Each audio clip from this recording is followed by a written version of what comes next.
Hey, I got something. I got something. I got something. Take a look. Oh! Wait a minute. Camera, come here. What is that? Is it? Please. Oh my gosh. Dawn in Boston, Massachusetts.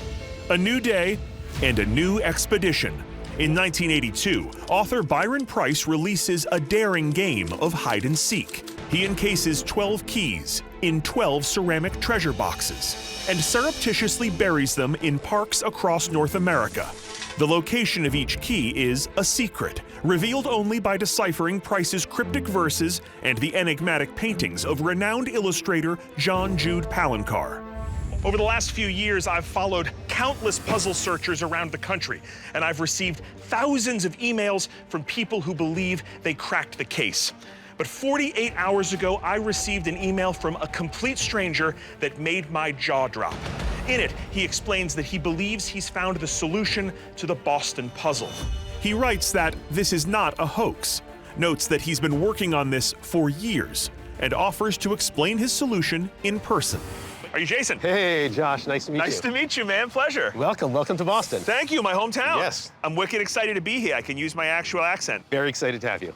Your email stopped me in my tracks. Where did you first find out about this book? Interesting story. I am a game and puzzle designer. That's your job? That's what I do. So this is like right up your alley? Yeah, perfect for me. Okay. So about 2 years ago, my kids were huge Expedition Unknown fans. Good taste. They were watching the episode featuring The Secret, and they called me in and they were like, Dad, you gotta check this out. There is hidden treasure buried somewhere in Boston. Every puzzle from The Secret requires matching a painting with a verse. That's right. Which painting did you use? The painting that was on the front of the book. The main one? The main one, yep. Okay, the most famous of all the Secret That's paintings, it, yep. the woman holding the box. If you actually look closely at her arm, you'll see the letters B-O-S. Oh, in the sleeve. Right there. B-O-S. Yeah. If you look closely down at the bottom right, you'll see a big globe and what looks like the letter B around it. So, Boston Globe. The Boston Globe. Exactly. Famous newspaper here in town. Right. And on the box that she's holding in the painting, something else really interesting. If you look over your shoulder, you'll see an image. Get out of here. The Trinity Church. Yep. Big landmark here in downtown Boston. Correct. And it does look a lot like the painting. Which verse do you use? I use verse 3. Verse 3. If Thucydides is north of Xenophon, a very weird and obscure start to this poem. It's strange. They're actually ancient Greek philosophers born around the year 400 BC. The Bert and Ernie of ancient Greece. Yeah. And what do these guys have to do with Boston? If you look over your left shoulder, Boston Public Library. Yep. Over there. Right there.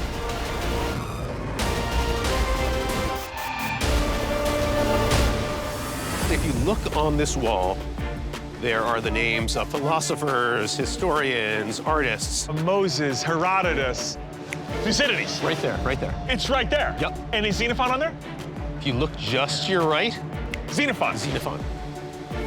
They're literally carved in stone. So it has to be Boston. Has to be Boston, no So question. is Boston all about Italian immigrants? I think so. And Okay. actually, there are a ton of clues in both the image and the verse that leads us in that direction. That flower is called the gladiolus, and that is An Italian flower. an Italian flower. Got it, So okay. that's one. And then if you look at the fairy, She's holding the gem, the prize for this puzzle. right, and that is actually the peridot, which is An Italian stone? an Italian stone. Okay, got it. So we are talking about Italians. Yep. And Josh, the name of this park is Christopher Columbus Park. Named after the most famous Italian explorer of all time. There's a clue that's been staring us in the face for like 40 years. Where? It's right over there. Show me. So I want you to take a look at the woman in that painting, I'm looking at her. and then take a look up there. Oh my God, it's her. It's her. She's Columbus. Yeah, identical. The eyes, the nose, the mouth. Everything. That's her. You've cracked the cover of the book. I think so. So the next line says, take 5 steps in the area of his direction. You think his is Columbus, I his think direction. His direction is Columbus. And his direction is, Right out here. I think the location where the cask is in the north. so we gotta go further. We gotta go further. Further, in this case, means 5 steps in Columbus's direction, which brings us out toward the edge of Boston Harbor. It's a lovely view, but I have some questions. Now, Jason, I don't mean to be a negative Nancy here, but I do not see any steps. There are no steps. You're not looking for a step. Okay. You're looking for a wharf. A Klingon? Not The guy from Star Trek? Head of security on the USS Enterprise? No. I mean a literal wharf. You mean a wharf like W-H-A-R-F? That's what I mean, yes. Got it. Meaning the piers that we see out here. The piers all around us and that we're standing on right now. In fact, Jason has also noticed that some of the city's wharfs appear to be hidden in the painting, beneath the mysterious woman's hair. So I actually have a map. And Josh, if you take a look, Okay, so we are where? Lewis Wharf? we're at Lewis Wharf right now. And we came from Columbus Park, and we're going north, and we're facing out to the water, That's right. like the statue tells us. That's right. And you think these are the steps? I mean, they do look like steps, actually. They look like steps. So there are actually literally more than 5 wharfs, but if you cluster them together, you could actually easily think of these as 5 steps. 1, 2, 3, 4, 5. We head north. We head north. What's, Josh, the one thing that all of these dig sites have in common? They're all in a park. They are all in a park. And so I found myself at the end of the 5 steps, the center of Italian heritage, in the middle of the north end. Right. And guess what? There was a park, and this is it. This? This is the park. Jason, this is a construction site. Yeah, it was a real problem. Okay, so when you first found this place, was it like this? No, it was just a regular park with baseball fields and playgrounds. Yeah. And then about 3 months ago, I walked by and I saw this. Were you just like crestfallen? Yeah, my heart just dropped because I knew there was a buried treasure in this park, and I was concerned, afraid that it was going to be dug up and lost to eternity. So what was this place? This was Langoni Park. Okay, and so what are they doing to it? They are completely remodeling it and reconstructing it. No! Yeah. They're ripping it all up. Ripping it apart.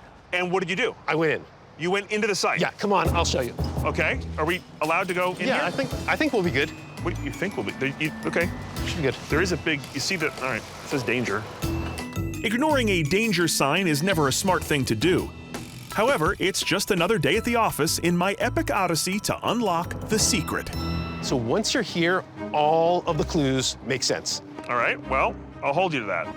All right, so the next clue is a green tower of lights in the middle section.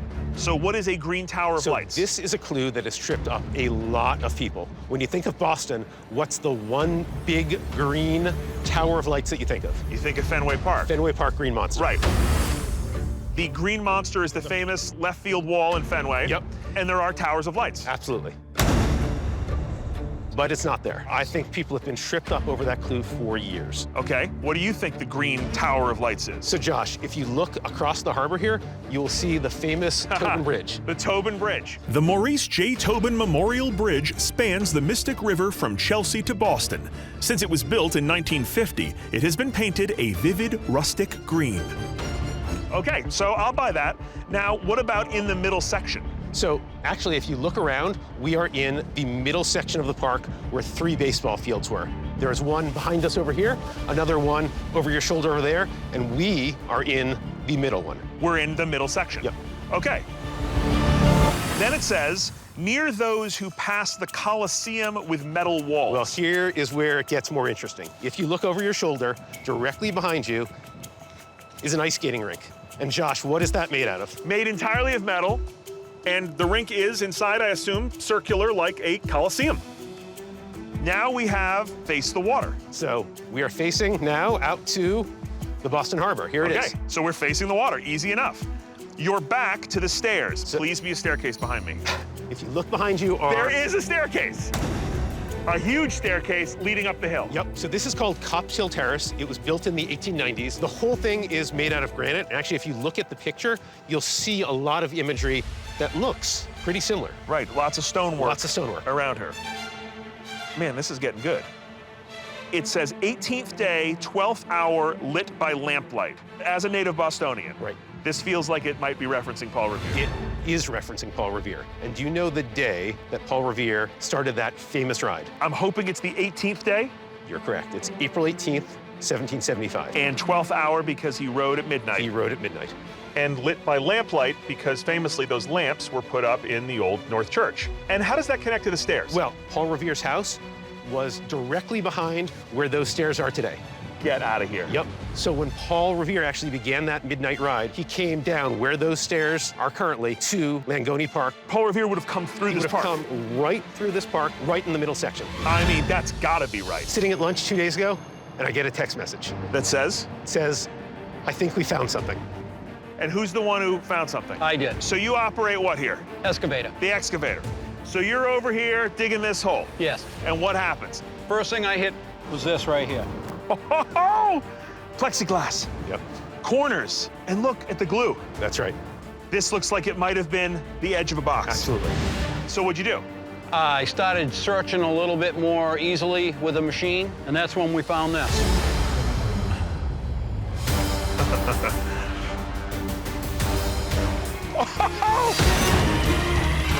It's the clock. We found it.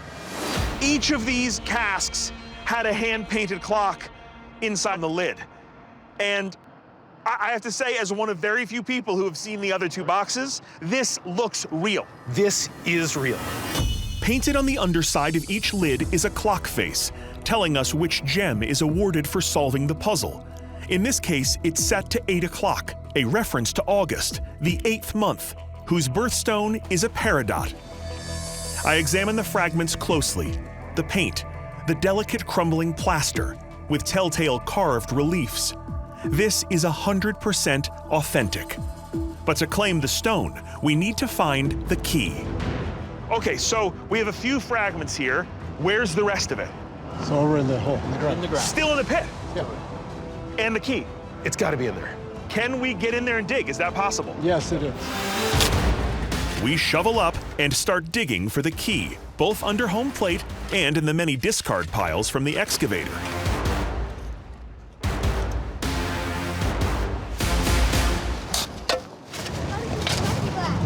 Found plexiglass?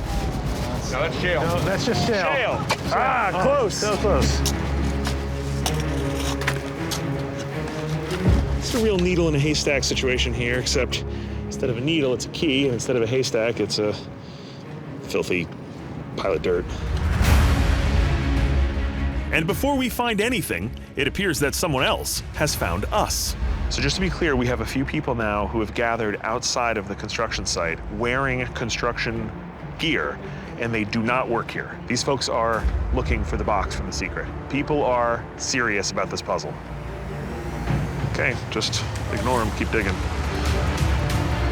We search every inch of the pit, carefully sifting through hundreds of pounds of dirt for anything ceramic. Stone. Old spike.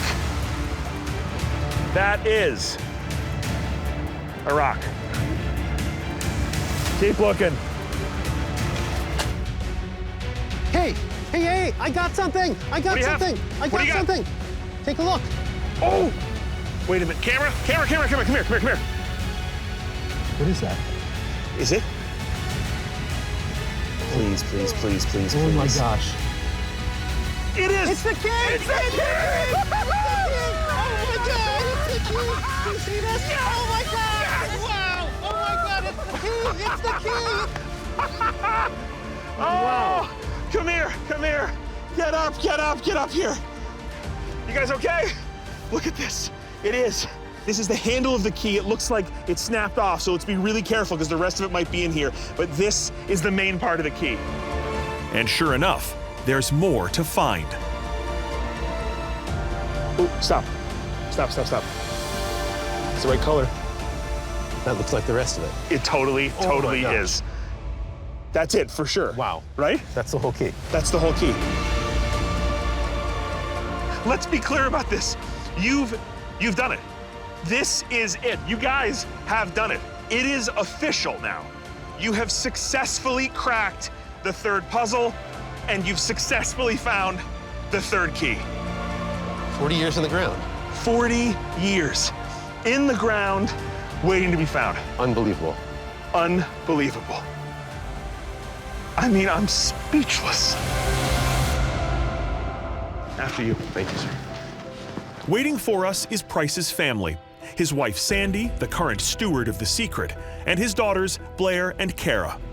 And this is, believe it or not, John Jude Palancar's original painting, which we had crated and shipped here, and you've probably never seen it in such detail. Never.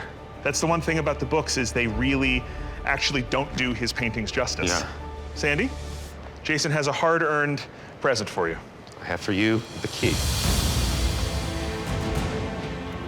You know that this is only the third of 12 keys that have been found. I do, yeah. And it's truly, truly my honor that we are going to present a gem to you today. Oh, thank you. Wow.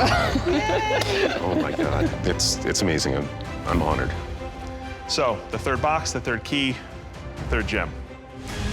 My own journey has taken me across America, through 7 states, thousands of miles, and deep into the pages of our nation's history. Today is a celebration of a job well done. But let's be clear, the secret isn't finished with any of us just yet.